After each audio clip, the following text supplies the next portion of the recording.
واتقوا الله الذي تساءلون به والأرحام إن الله كان عليكم رقيبا صدق الله العظيم. அல்லாஹ்வுடைய கிருபையால் இன்றைய தினம் சூரா அன்-நிசா பெண்கள் என்ற பெயரிலான அத்தியாயம் முக்கால் பகுதி முடிவடைந்துவிட்டது. சூரத்துன் நிசா உலகத்திலே இஸ்லாத்திற்கு மாத்திரம் இருக்கிற ஒரு தனிச்சிறப்பு, பெண்களுக்கான எல்லா வளர்ச்சிகளை, அவர்களின் முன்னேற்றங்களை, அவர்களின் உரிமைகளை இதையெல்லாம் பேசுவதற்கு வேத புத்தகத்திலேயே நூற்றுக்கணக்கான வசனங்களை கொண்ட பெண்கள் என்கிற பெயரில் ஒரு தனி அத்தியாயம் திருக்குர்ஆனுடைய சிறப்பாகும். இந்த அத்தியாயத்திலே நாம் ஒரே ஒரு வசனம் சூரா அன்-நிசாவில் ஆரம்ப வசனத்தை மாத்திரம், அதில் உள்ள ஒரு பகுதியை மாத்திரம் எடுக்கிறோம்.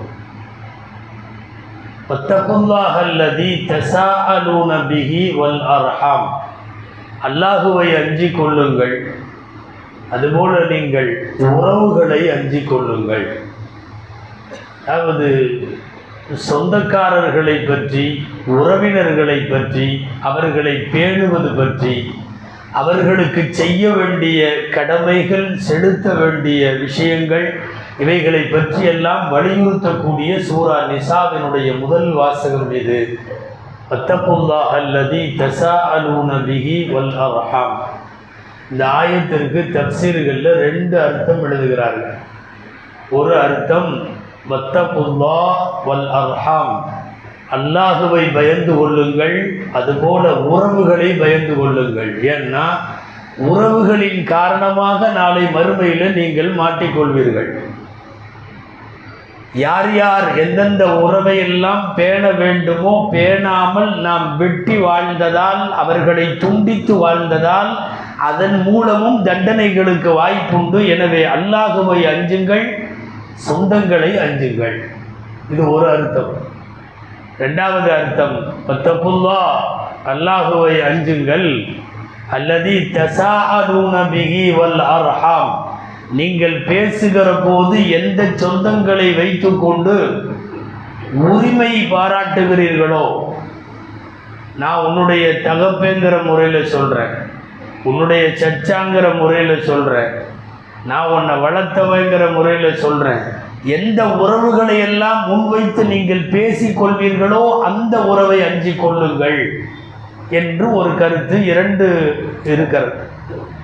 நம்மெல்லாம் அடிக்கடி கேள்விப்பட்டிருக்கலாம் பிரபலமான ஒரு நபி மொழி, மன்னராத யுபஸதலஹு ஃபீ ரிஸ்கி, யாருக்காவது ரிஸ்க் நல்ல விசாலமாக கிடைக்கணும்னா, வஇன்ஸலஹு ஃபீ அத்ரி, யாருக்காவது ஆயுள் பிற்படுத்தப்பட வேண்டும், ஆயுள் நீட்டப்பட வேண்டும் என்று விருப்பம் இருந்தால் ஃபல் யஸில் ரஹ்மஹு, உறவுகளை அவர்கள் சேர்ந்து வாழட்டும். ரொம்ப லைஃப்பில் முக்கியமான ரெண்டு டாபிக், நிறைய ரிஸ்க் வேணுங்கிறது, நீண்ட ஆயுள் வேணுங்கிறது. இந்த ரெண்டையுமே அல்லாஹ் சொந்தக்காரங்களை பேணுற இடத்துல வச்சுருக்காங்க. உறவுகளை பேணி வாழக்கூடியவர்களுக்கு இந்த ரெண்டும் தானாக வசப்படும். யார் எல்லா சொந்தங்களையும் அனுசரித்து வாழ்கிறாங்களோ, நீங்கள் வேணும்னா யோசித்து கூட பாருங்கள், அவர்களுக்கு இருக்கிற ரிஸ்க்கு நன்றாக இருக்கும், நல்ல ஆயுளோடு இருப்பார்கள். இதுக்கு அர்த்தம் ரிஸ்க்கு விசாலமாகிறதுக்கு அர்த்தம் சரி பெரிய மாடி வீடு இருக்கும், தோட்டந்தோரம் இருக்கும், ப்ராப்பர்ட்டி எல்லாம், அப்படி இல்லை. இருக்கிற ரிஸ்க்கு பரக்கத்தாக இருக்கும். நீண்ட ஆயுளுக்கு அர்த்தம் அவர் 100 வயசு தொடுவாருன்னு அல்ல, அவர் 60 70 எவ்வளோ வாழ்ந்தாலும் பரக்கத்தாக ஆயுள் இருக்கும். அல் பரக்கத்து பில் ரிஸ்கி வல் பரக்கத்து பில் உமரி, ரிஸ்கிலே பரக்கத், ஆயுளிலே பரக்கத். இந்த ரெண்டும் யாருக்கு கிடைக்கும்? உறவுகளை பேணி வாழக்கூடியவர்களுக்கு இந்த ரெண்டும் கிடைக்கும். கிடைக்கிற ரிஸ்க்கு பரக்கத்தாக இருந்தால் போதும். அது மாதம் 10,000 இருக்கட்டும், உறவுகளை எல்லாம் பேணி வாழக்கூடியவர்களின் 10,000 மற்றவர்களுடைய 1,00,000 வேலையை செய்யலாம். மற்றவர்கள் 1,00,000 நிம்மதியை இந்த 10,000 தரும். எனவே யாருக்கெல்லாம் ரிஸ்கிலே பரக்கத்து வேண்டுமோ, யாருக்கெல்லாம் ஆயுளிலே பரக்கத்து வேண்டுமோ, அவர்கள் எல்லா சொந்தங்களையும் சேர்ந்து வாழட்டும். உறவுகளில் நாம் கசந்து போய் நம்மளுக்கும் அவங்களுக்கும் ஆகாதுன்னு ஒரு உறவு கட் பண்ணி எந்த உறவும் இருக்கக்கூடாது. நான் பெரும்பாலும் அப்படி இருக்கிறது ரேர்.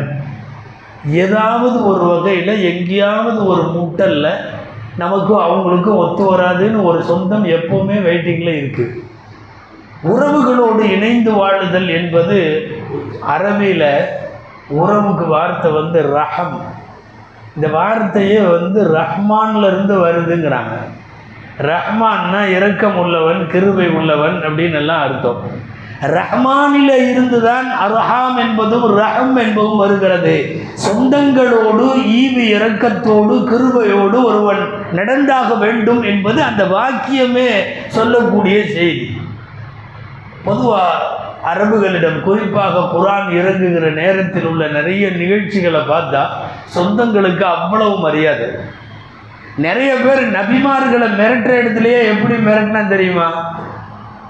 நம்ம சொந்தம்னு பார்க்குறேன், இல்லைன்னா ஒரு வழி பண்ணிடுவோம் அப்படின்னு மிரட்டியிருக்கான் நபிமார்களை. அவர் அந்த நபி கேட்டு அரஹதி அழசு அழைக்கும் மினல்லா, எங்கள்கிட்ட உள்ள அந்த அல்லாவை விடவா எனக்கு உங்களுக்கு உள்ள சொந்தம் பெருசாக போச்சு அப்படின்னு கேட்டிருக்கார். நபி ஸல்லல்லாஹு அலைஹி வஸல்லம் பேசுகிறவங்க கூட உறவுகளின் பெயராலே கேட்கிறோம், நீ இந்த பிரச்சாரத்தை ஒரு அல்லாஹ்தான்ற பிரச்சாரத்தை இதோட விட்டுருன்னு கேட்டிருக்கான். உறவுகளை முன்வைத்து பேசுதல். உத்துபான்னு ஒரு ஆள் வந்தார் ரசூலுல்லாஹ்ட்ட, எதிரிகளினுடைய தூதுவராக பேசிட்டு இருக்கிறப்ப நபி ஸல்லல்லாஹு அலைஹி வஸல்லம், நீங்கள் மட்டும் ஓரிரை கொள்கையை ஏற்கவில்லையானால் ஆது சமூது கூட்டத்தை போல நீங்கள் அழிக்கப்படுவீர்கள்னு சொல்கிறதுக்காக அதை ஓதனாங்க. ஒரு 2 ஜும்மாவுக்கு முன்னாடி கூட சொன்னோம். பேசும்போது அந்த உத்துபாங்கிறவர் எந்திரிச்சு ரசூலுல்லாஹ் வாயில் என்ன சொன்னாலும் பழிச்சிருங்கிறதுனால அன்ஷிதுக்கல்லாஹ வர் ரஹம், அல்லாஹ் பேராலையும் நம்மளுக்கு இடையில உள்ள சொந்தங்கிற பேராலையும் கேட்குறேன், தயவுசெய்து நிறுத்திடுங்க, இதுக்கு மேலே சொல்ல வேண்டாம் என்று சொன்னான். நாயகம் நிறுத்தி விட்டார்கள். எதை கேட்கறதுனாலும் அரபுகள்கிட்ட ஒன்று உண்டு, நம்ம 2 பேர்த்துக்கும் உள்ள சொந்தத்தை வச்சு கேட்குறேன், நீ இது எனக்கு செஞ்சு கொடு. உறவுன்னு சொல்லிட்டா அதை செய்து விடுவார்கள். சொந்தங்களுக்கான மரியாதை என்பது அவ்வளவு தூரம் இருந்தது. அவுஸ் இப்னு கலி அப்படின்னு ஒருத்தர், அவர் பத்ர்ல எல்லாம் கலந்துக்கிட்ட சஹாபி. ஒரு வகையில் அலி ரலியல்லாஹு அன்ஹுவுக்கு சொந்தம்னா ரொம்ப நெருக்கமான சொந்தம் அல்ல, கொஞ்சம் தூரத்து சொந்தம்னு வைங்களேன். ஸல்லல்லாஹு அலைஹி வஸல்லம் வஃபாத் ஆகிற போது அலி ரலியல்லாஹு அன்ஹு கேட்குறார், ரசூலுல்லாஹ்வை குளிப்பாட்டுற இடத்துல நான் என்னையும் விடுங்க, நானும் வர்றேன். இல்லைப்பா அனுமதி இல்லை, குடும்பத்தினர்கள் மாத்திரம் குளிப்பாட்டுறதா முடிவு பண்ணிட்டோம். அப்பாஸ் ரலியல்லாஹு அன்ஹு இருப்பாங்க, அப்பாஸ் ரலியல்லாஹு அன்ஹுடைய மக்கள் இருப்பாங்க, நான் இருப்பேன், என்னுடைய மக்கள் இருப்பாங்க. குடும்பத்தவர்கள் மட்டும் ரசூலுல்லாஹ்வை குளிப்பாட்டுறதுன்னு முடிவு பண்ணியாச்சு, உன்னைய நான் விட முடியாது. 2-3 தடவை கேட்டு கடைசியில் சொன்னார், அன்ஷதக அல்லாஹ வர் ரஹம் அன் துஹ்திரனி மௌதி அல் கஸல், நமக்கும் உனக்கும் உள்ள சொந்தத்தை முன் வச்சு கேட்குறேன், நான் குளிப்பாட்ட வேணாம், ஆனால் நான் குளிப்பாட்டுற இடத்துல நிற்கணும், நீங்கள் என்னைய விடணும் அப்படின்னு வான்னு கூட்டிகிட்டு போயிட்டாங்க. அவர் குளிப்பாட்டுற இடத்துல அவர் இருந்தாருன்னு வருது. குளிப்பாட்டியது அலி ரலியல்லாஹு அன்ஹு வருது. எல்லாத்தையும் குளிப்பாட்டுற மாதிரி படுக்க வைத்து மையத்தை குளிப்பாட்டில் ஸல்லல்லாஹு அலைஹி வஸல்லம் அப்படியே தோளில் அலி ரலியல்லாஹு அன்ஹு சாய்ச்சிக்கிட்டு தண்ணியை மற்றவங்க ஊற்ற அப்படியே ரசூலுல்லாஹ்வை அமர்ந்த நிலையில் குளிப்பாட்டினார்கள்னு வருது. இப்போ என்னென்னா, இந்த குளிப்பாட்டுற முழு நிகழ்ச்சியும் பார்த்துட்டு இருக்கிற ஒரே ஒரு ஆள் யார் தெரியுமா? அலி ரலியல்லாஹு அன்ஹுக்கு சொந்தக்காரர். சொந்தத்தின் பெயரால் கேட்கிறேன்னு சொல்லிட்டா அதுக்கப்புறம் அந்த ஃபைல் அப்படி கீழே போட்டுருவாங்க, அவ்வளோதான். உறவுகளுக்கான மரியாதை அப்படிங்கிறது முக்கியமானது. நாம் இன்னைக்கு நம்ம உறவுகளை குறித்து இதில் உள்ள சில விஷயங்களை குறித்து சிந்திக்கணும். உறவுகளை பேணுகிற விஷயத்தில் நம்மிடத்தில் ஒரு 2-3 மிஸ்டேக் இருக்குது, மேஜர் மிஸ்டேக்குகள். என்ன அப்படின்னா, நம்பர் 1, நம்மள்கிட்ட யார் வச்சுக்கிறாங்களோ அந்த அளவுக்கு மட்டும் நாம் வச்சுக்கிறது. முகாஃபாத்துன்னு சொல்லுவாங்க. நம்ம வீட்டுக்கு அவர் வந்தார் கல்யாணத்துக்கு, நாமளும் கரெக்டாக அவங்க வீட்டுக்கு போகணும். நம்ம வீட்டுக்கு வந்தப்போ அவர் இவ்வளோ ரூபா மொய் வச்சார், நம்மளும் அதே மாதிரி அவ்வளோ மொய் வைக்கணும். அவங்க வந்து நம்ம வீட்டு கல்யாணத்துக்கு ஆம்பளையை மட்டும்தான் வந்தாங்க, பொம்பளையை வரல. அதனால நம்மளும் ஆம்பளையை மட்டும் போகணும், பொம்பளையும் போகக்கூடாது. அவர் முதல் நாள் நைட்டு வந்துட்டு சொல்லிட்டு போயிட்டாரு, மறுநாள் காலையில் இருக்கலை. நம்மளும் அதே மாதிரி முதல் நாள் நைட்டு போய் சைன் போட்டு மறுநாள் காலையில் கிளம்பிடும். எல்லாமே கணக்கு பார்த்து உறவு பேணுதல். ஒன்று தெரிஞ்சுக்கணும், உறவுகளை பேணுதல் என்பது அவங்க எப்படி நடந்துக்கிறாங்களோ நீ அப்படி நடந்துக்கோன்னு ஷரியத் சொல்லலை. உறவை பேணுவது ஷரியத்தின் ஒரு கடமை. அவன் பேணினாலும் பேணாவிட்டாலும், எதிர்ப்புறத்தில் உங்களுடைய உறவு உங்களை ஒத்துக்கொண்டாலும் வழியை வந்து வெட்டியே விட்டாலும் நாம போகிறோம். இது ஷரியத்தினுடைய ஒரு உத்தரவுங்கிற அடிப்படையில். அவங்க செஞ்சா நம்ம செய்யறதுங்கிற ரீதியில் யோசிச்சா அது உறவுக்கல்ல, ஊரானுக்கே அப்படிதான், வேற யாருக்கும் அப்படிதான். வந்தா வருவோம், அவங்க வந்தா நாங்களும் வருவோம், அவங்க வரலன்னா நாங்கள் வரமாட்டோம். முதல்ல பெரிய தவறு இது. அதே மாதிரி இந்த இந்த இந்த மிஸ்டேக்கினுடைய விளைவு என்னன்னா, நிறைய சொந்தங்கள் அப்படியே துண்டிச்சு கிடக்குது. அவங்க நம்மள்கிட்ட வரல, அதனால நம்மள்கிட்ட ஒரு உண்மை முஸ்லீம் அவங்க வரலைன்னாலும் நாம் போயிடணும். காரணம், அவன் வந்ததுக்காக நம்ம போகலை, நாம் ஷரியத்துக்காக போகிறோம், அல்லாஹ் பேனை சொல்லுகிறாங்கிறதுக்காக போகிறோம். ஒரு சஹாபி வந்தார், கேள்விப்பட்டிருப்பீங்க, அழகா சொன்னார், ஆனால் அசிலுகும் வயக்குதஊனனி, எல்லாம் எனக்கு ஒரு யாரும் சொல்லலாம், எனக்கு சொந்தக்காரங்க இருக்காங்க, நான் அவங்கள வந்து போய் போய் சேர்ந்து வாழணும்னு நினைக்கிறேன், அவங்க என்னை வேணும் வெட்டி வெட்டி வெட்டி விடுறாங்க, நான் போகணும்னு தான் நினைக்கிறேன், நான் போகிறேன், அவர்கள் வேண்டுமென்றே என்னை புறக்கணிக்கிறார்கள். ரசூலுல்லாஹ் சொன்னாங்க, நீ அதை செஞ்சுக்கிட்டே இரு, நீ போயிட்டே இரு, அவங்க வெட்டி விட்டாலும் பக்க அன்னமா தசிப்புகுமுல் மண், அவங்க முகத்தில் சாம்பலை பூசிட்ட நீயே அப்படின்னு சொன்னாங்க ஸல்லல்லாஹு அலைஹி வஸல்லம். மூஞ்சியில் கறி பூசுறதுன்னு சொல்லுவாங்கல்ல, அவன் வெட்டுனா வெட்டிட்டு போகிறான், நாளைக்கு மறுமையில் வந்து மாட்டிக்கொள்வது அவன் தான், நீ சேர்ந்தே வாழ். அவர்கள் உன்னை துண்டித்து விடுகிறார்கள் என்பதற்காக நீ அவர்களை துண்டிக்க வேண்டாம். இந்த ஹதீஸ் ஒன்று போதும். நாம் சில சொந்தங்களை அவங்க வரணும்னு தேவையில்லை, அவங்க பேசணும்னு தேவையில்லை, அவங்க எனக்கு சொந்தம், நான் போவேன். இது ஷரியத்துக்காக. நீ பிரச்சனை என்னன்னா, நாம் வந்து எவ்வளவு தூரம் அவங்க பேணுறாங்களோ அதே மாதிரி நாம் பேணுறதுன்னு வர்றோம். இது தவறு. இப்போ உறவுகளை பேணுறதுன்னா நமக்கு சந்தேகம் வரலாம், எத்தனையோ சொந்தம் இருக்குது, எங்கே இருக்காங்கன்னே தெரியாது, கான்டாக்டே இல்லை, ஒன்றும் இல்லை. சொந்தங்களில் பல வகை உண்டு. சில சொந்தம் உண்டு, நாம் வந்து சும்மா விசாரித்தா போதும், ஒரு ஃபோனில் நல்லா இருக்கீங்களா, வீட்டில் எல்லாம் நல்லா இருக்காங்களா, இந்த மாதிரி சொந்தம் உண்டு. சில சொந்தம் உண்டு, நாம் கொஞ்சம் பொருளாதார ரீதியாக ஹெல்ப் பண்ணுற நிலையில் அவங்க இருப்பாங்க, ரொம்ப லோயர் கிளாஸில் இருப்பாங்க, நாம் அவங்களுக்கு கொஞ்சம் நல்லா இருந்தால் நாம் உதவி செய்யணும். அந்த மாதிரி சொந்தங்களையும் கண்டுக்கணும். மூணாவது சில பேர் உண்டு, ரொம்ப நெருக்கமாகலாம் இல்லை, கொஞ்சம் தூரம், ஒரு ஈது பெருநாள் அன்றைக்கி ஒரு ஃபோன் பண்ணி அல்லது நேரில் போய் வாழ்த்து சொல்லலாம். அல்லது சில சொந்தங்கள் உண்டு, நல்லது கெட்டதில் மட்டும் அந்த சொந்தம் யூஸ் பண்ணுவோம். அதாவது ஏதாவது ஒரு நிக்காகன்னா போய் நின்று பண்ணிட்டு வருவோம், ஏதாவது ஒரு மவுத்து ஏதாவது ஒரு விபத்துன்னா நம்ம அவங்கள்ட்ட போய் ஆறுதல் சொல்லுவோம்.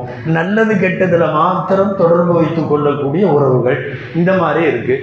சில உறவுகள் நெருக்கமான உறவுகளாக இருக்கும், தாயுடைய சகோதர சகோதரிகள், தந்தையுடைய சகோதர சகோதரிகள், இந்த மாதிரி உள்ளவங்கள்லாம் என்னென்னா ஹிதுமத்தே செய்யணும், பணிவிடை செய்தவர்களை பார்க்க வேண்டும். அந்த மாதிரி உள்ள சொந்தங்களும் நமக்கு இருக்குது. சிலது உண்டு, ஃபோனில் பேசுனா பத்தாது, வழியில் போகிறப்ப நல்லா இருக்கியா அப்படின்னு கேட்டால் பத்தாது, ஜியாரத்து நேரடியாக போய் அவங்கள சந்தித்து பேசிட்டு வரணும். அதுக்கு ஒரு வாரத்திலேயோ ஒரு 15 நாள்லையோ ஒரு மாதத்துலேயோ ஒதுக்கி உறவை பார்க்க செல்லுவதற்கென்று ஜியாரத்திற்கென்று நேரம் ஒதுக்கி போய் பார்த்துட்டு வரணும். அவர்களுக்கு தேவையான ஏதாவது அன்பளிப்பை நாம் அங்கே கொடுத்துட்டு அவங்களுடைய துவாவை வாங்கிட்டு திரும்பி வரணும். சொல்லப்போனால் ஒரு உறவை சந்தித்து விட்டு உரையாடி விட்டு திரும்பி வரக்கூடியவர்களுக்கு வழக்குகள் துவா செய்கிறார்கள்லாம் ஹதீஸ்களில் வந்திருக்கு. இப்போது உறவுகள் இத்தனை டைப்பில் இருக்கு. சில பேருக்கு பொருளுதவி தேவை, சில பேருக்கு வார்த்தைகளில் விசாரிப்பு தேவை, சில பேரை போய் சந்தித்து விட்டு வர வேண்டிய நெருக்கமானது தேவை. சிலருக்கு போய் ஹிதுமத் என்கிற பணிவிடை செய்து விட்டு வர வேண்டிய தேவை. இந்த எல்லா சொந்தத்தையும் மேனேஜ் பண்ணணும். அத்தனை பேர்த்துக்கும் போகணும்னு அவசியம் இல்லை. அல்லது எல்லாத்தையுமே இது பண்ணும். ஒருவருக்கு 2 சிறிய தந்தை அல்லது தாயோடு பிறந்த அக்கா தங்கைகள், சகோதர சகோதரிகள் 2 பேர் அல்லது 3 பேர். நம்ம பண்ணுற தப்பு என்ன தெரியுமா? அதில் யார் பணக்காரரோ அவங்கள்ட்ட மட்டும் நம்ம காண்டாக்டில் இருப்போம். அந்த இன்னொருத்தர் 2 சிறிய தந்தையில் ஒருத்தர் கொஞ்சம் பசை கம்மியாக இருப்பார், பொருளாதார ரீதியாக. அவரை ஏன்னு கூட கேட்க மாட்டோம். பெருநாளைக்கு வாழ்த்து சொன்னாவே பெருசு. மற்றபடி சொந்தங்களில் இன்றைக்கி உள்ள பெரிய முசீபத்தை என்ன தெரியுமா? எவ்வளோ தூரம் காசு வச்சுருக்கியோ அவ்வளோ தூரம் நீ நெருக்கமான சொந்தம், எவ்வளோ தூரம் நீ காசு இல்லையோ அவ்வளோ தூரம் நீ தூரமான சொந்தம். அதாவது காசை வச்சு தான், காசு இருக்கிறத வச்சு நெருங்கும். காசு இல்லைன்னா நெருங்கின சொந்தமும் நொறுங்கின சொந்தமாயிடும், தள்ளி போயிடும். அவர் இதுக்கு இரட்ட பந்த ரீதியில் அவர் ரொம்ப நெருக்கமாக இருப்பார். இன்றைக்கு இருக்கிற மிகப்பெரிய மிஸ்டேக்குகளில் இது முக்கியமானது. தேவைகளை அனுசரித்து இந்த மாதிரி கேட்டகரியில் நம் உறவுகள் எப்படி இருக்கிறார்களோ அவங்களுக்கு அதுக்கு தகுந்த மாதிரி சில பேரோடு பேசி, சில பேரை சந்தித்து, சில பேருக்கு பணிவிடை செய்து, சில பேருக்கு செலவுக்கு பணம் கொடுத்து, இப்படி எந்தெந்த உறவுகளில் எந்தெந்த கேட்டகரியில் கவனிக்கணுமோ அப்படி கவனிக்க வேண்டும். 2வது, உறவுகளை பேணுறதுல பெரிய மிஸ்டேக் என்ன தெரியுமா? நல்லா தெரிஞ்சுக்கணும். உறவுகள் 2 வகை. ஒன்று நெசபு என்றக்கூடிய வம்ச ரீதியான சொந்தம், தாய் தந்தை, சகோதரன் சகோதரி, சிறிய தந்தை பெரிய தந்தை, இந்த மாதிரி அம்மா அத்தா வழியிலான சொந்தங்கள் பூரா ஒரு லிஸ்ட்டு. இன்னொரு லிஸ்ட்டு திருமணத்தின் மூலமாக ஏற்படுகிற உறவு. மனைவியினுடைய அண்ணன் தம்பி, அவங்க அம்மா அத்தா மாமியா மச்சின்ன மைத்துனம் குழுந்தன நாத்தனா, இப்படி போதில்லை. அந்த சொந்தம் பூரா 2 வகையான சொந்தமும் பேணப்பட வேண்டும். இன்றைக்கி உறவுகளை பேணுறது உள்ள மிஸ்டேக்கே என்னென்னா, கணவன் மனைவி வழியாக உள்ள சொந்தத்தையெல்லாம் கண்டுக்கிறது இல்லை, அல்லது மனைவி கணவன் வழியாக உள்ள சொந்தத்தையெல்லாம் கண்டுக்கிறது இல்லை. ஆனால் அவங்க 2 பேரும் நல்லா தான் இருப்பாங்க. நன்றாக இருக்கிற கணவன் மனைவி, அவங்களுக்கு இடையில் உறவு முறை அன்பாக இருக்கிறது. ஆனால் என்னன்னா, இவங்க வீட்டு ஆளுக யாராவது வந்துட்டால் இவர் முகம் வேறு மாதிரி ஆயிடும். அல்லது கணவனுடைய வீட்டு ஆளுக யாராவது வந்துட்டா இந்த அம்மாவோட முகம் வேற மாதிரி ஆயிடும். உறவுகள் 2மே உறவுகள் தான். சந்ததி வழியாக, பரம்பரை வழியாக உறவுகளும் பேணப்பட வேண்டும், திருமணத்தின் வழியான உறவுகளும் பேணப்பட வேண்டும். இந்த ஒரு கண்ணில் வெண்ணெய் இன்னொரு கண்ணில் சுண்ணாம்புங்க நிறைய பிரச்சனைகளுக்கு இது வழிவகுக்கிறது. மனைவி வழியாக உள்ள சொந்தங்களும் பேணப்பட வேண்டும். எல்லாத்துக்கும் ரசூலுல்லாஹ் முன்மாதிரின்னா இதுக்கும் ரசூலுல்லாஹ் தான் முன்மாதிரி. அவர்களுடைய தாய் வழி, தந்தை வழி, அப்துல் முத்தலிபு வழி, சச்சா பெரியத்தா என்று வம்ச வழியான சொந்தங்களை எவ்வளவு தூரம் பேணினார்களோ அவ்வளவு தூரம் திருமண வழியிலான சொந்தங்களையும் பேணினார்கள். கதீஜா அம்மா மௌத்தா போய் வெகு காலம் ஆச்சு. நபி ஸல்லல்லாஹு அலைஹி வஸல்லம் அவர்களுடைய வயதான காலத்தில் கிட்டத்தட்ட கதீஜா ரலியல்லாஹு அன்ஹா மௌத்தா போய் ஒரு 10-15 வருஷம் இருக்கணும் வைங்களேன், 10 வருஷம் இருக்கும். அந்த நேரத்தில் கதீஜா ரலியல்லாஹு அன்ஹாவுடைய சொந்தக்காரங்க, தோழிகள், பழக்கமானவங்க எல்லாத்துக்கும் வீட்டுக்கு அன்பளிப்பு கொடுத்துருவாங்க. வீட்டில் ஆடு அறுத்தா கதீஜா அம்மாவோட தூரத்து சொந்தம் ஒன்று அங்கே இருக்கும், அங்கே கொடுத்துட்டுவா. ஏதாவது இனிப்போ ஏதாவது இந்த தக்கடின்னு சொல்கிறாங்க, அந்த ரசூலுல்லாஹ்வுடைய வீட்டில் செய்யக்கூடிய உணவு, அதை எடுத்தால் ஃபஸ்ட்டு பெர்ஃபார்மன்ஸ் யாருக்குன்னா கதீஜா அம்மாவுடைய சொந்தக்காரங்களுக்கு. கதீஜா ரலியல்லாஹு அன்ஹா வாழ்ந்து முடிச்சு மௌத்தாகி இப்போ வேறு மனைவிமார்கள் இருக்காங்க. கதவை தட்டுற சத்தம் கேட்குது, தட்டுறாங்க கதவை. அஸ்ஸலாமு அலைக்கும்னு சத்தம் வந்தோன்னே ஹாலா வந்திருக்காங்கன்னு ரசூலுல்லாஹ் சத்தம் போடுறாங்க. வீட்டில் இருக்கிறது ஆயிஷா அம்மா கேட்டாங்க, ஏன் யார் ஹாலா, யார்? கதீஜா அம்மா காலத்தில் வீட்டுக்கு வருவாங்க, கதீஜா அம்மாவோட சொந்தக்காரங்க, அவங்களோட நண்பர்கள்.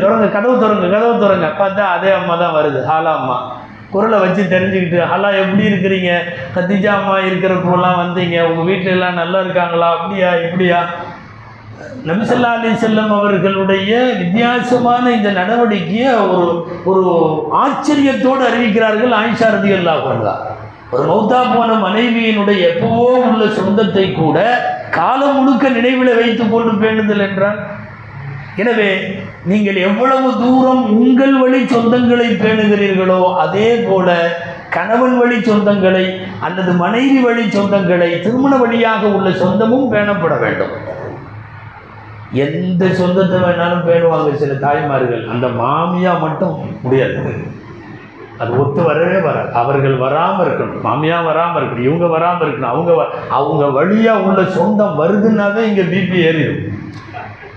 பிரச்சனை என்னன்னா, உறவுகளை பேணும் போது வம்ச வழி சொந்தமும் பேணப்பட வேண்டும், திருமண வழி சொந்தமும் பேணப்பட வேண்டும். லாஸ்ட்டாக இந்த மாதிரி உறவுகளை பேணுவதில் மிக முக்கியமாக நாம் கவனத்தில் கொள்ள வேண்டிய இன்னொரு செய்தி, இந்த சொந்தங்களில் எவ்வளவு தூரம் உங்களுக்கு செய்தார்களோ அவ்வளவு தூரம் தான் செய்யணும் அப்படின்னு சொன்னால் அல்லாஹுடைய கண்டனங்கள் நிறைய அதுக்கு நம்ம ஆளாக வேண்டியது வரும். ஒரு வசதியானவர் ஒரு சொந்தம் இவருக்கு தீங்கே இழைத்தாலும் நீங்கள் கொடுக்கறத நிறுத்தக்கூடாது.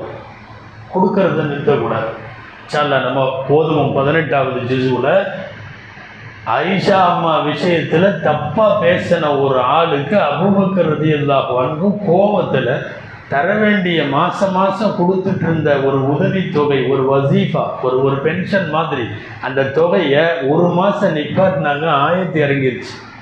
ولا يأتل أولو الفضل منكم والسعة أن يؤتوا أولي القربى, சொந்தங்களுக்கு கொடுப்பதை ஒருபோதும் நிறுத்த வேண்டாம் அப்படின்னு. அதாவது நமக்கு அவன் தப்பு பண்ணியிருக்கான், அவன் திட்டிருக்கான், நம்மளுக்கு அவன் துரோகம் பண்ணியிருக்கான், நம்முடைய முதுகுக்கு பின்னால் தவறாக பேசியிருக்கான், ஆனாலும் கொடுக்க சொல்லுகிறான்.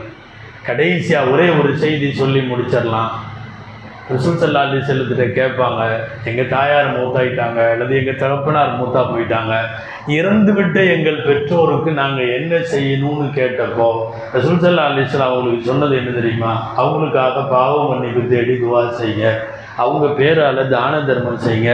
இப்படி சொல்லிகிட்டே வரும்போது முக்கியமாக சொன்னாங்க, அவர்கள் வாழ்ந்த காலத்தில் எந்த சொந்தங்களை பேணினார்களோ அவர்களை அவர்கள் காலத்திற்கு பின்னாலும் நீங்களும் பேண வேண்டும். சில பேர்லாம் சொல்லுவாங்க, ஏங்க அங்கெல்லாம் போகிறது இல்லை, எங்கள் அத்தாவோட காலத்தோடு போச்சு அதெல்லாம் அப்படிம்பாங்க.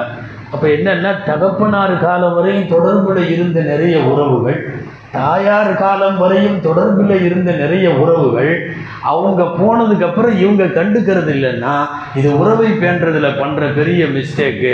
நம்முடைய பெற்றோர் எந்த சொந்தங்களை எல்லாம் பேணினார்களோ அந்த சொந்தங்களை எல்லாம் வழிய போய் நாம் பார்த்து தேவையான கண்ணியத்தை செய்ய வேண்டும். நீங்கள் பெருசாக கொண்டு போய் அன்பளிப்பு தரலைன்னாலும் பரவாயில்ல, நல்ல வார்த்தைகளை பேசி துவாவை வாங்கிவிட்டு வர வேண்டும். பெற்றோர்களின் சொந்தங்கள் எல்லாம் அடுத்த தலைமுறையின் சொந்தங்களும் கூட. இது ரொம்ப முக்கியமாக கவனிக்கப்பட வேண்டும். இந்த உறவுகளை பேணுவதை சூரத்துல் நிசாவினுடைய முதல் வசனம் அல்லாஹ் இப்படி சொல்லுகிறான், அல்லாஹுவை பயந்து கொள்ளுங்கள், சொந்தங்களை பயந்து கொள்ளுங்கள். வத்தகுல்லாஹ அல்லதி தஸாஅலூன பிஹி வல் அர்ஹாம். பெரும்பாலும் கல்யாணத்துக்கு அப்புறம் தான் இந்த சொந்தமெல்லாம் பிரச்சனையாகி கசமுசாவாகுதுங்கிறனாலையோ என்னமோ தெரியல, எல்லா கல்யாணத்துலையும் இந்த ஆயத்தான் ஃபஸ்ட்டு ஓதணும். நிக்கா குத்துபா எடுத்திங்கன்னா இந்த ஆயத்து தான் முதல்ல ஓதுறது நிக்காவுடைய குத்துபால. தஸாஅலூன பிஹி வல் அர்ஹாம், சொந்த பந்தங்க விஷயத்தில் சரியாக நடந்துக்குங்க அப்படின்னு சொல்கிறதுக்காக வேண்டி அல்லாஹ் ஜல்ல ஷானுஹு தஆலா துவா செய்வோம். எல்லா உறவுகளையும் பேணுகிற, உறவுகளால் நல்ல துவாவை பெற்றுக்கொள்ளுகிற, மார்க்கத்தினுடைய அந்த கடமையை சரியாக செய்கிற நற்பாக்கியத்தை அல்லாஹ் நம் அனைவருக்கும் தந்தொரு புரிவானாக. اللهم ربنا تقبل منا صلاتنا وصيامنا وقيامنا وركوعنا وسجودنا وتضرعنا وتخشعنا وتمم تقصير أعمالنا يا رب العالمين. سبحان ربك رب العزة عما يصفون وسلام على المرسلين والحمد لله رب العالمين.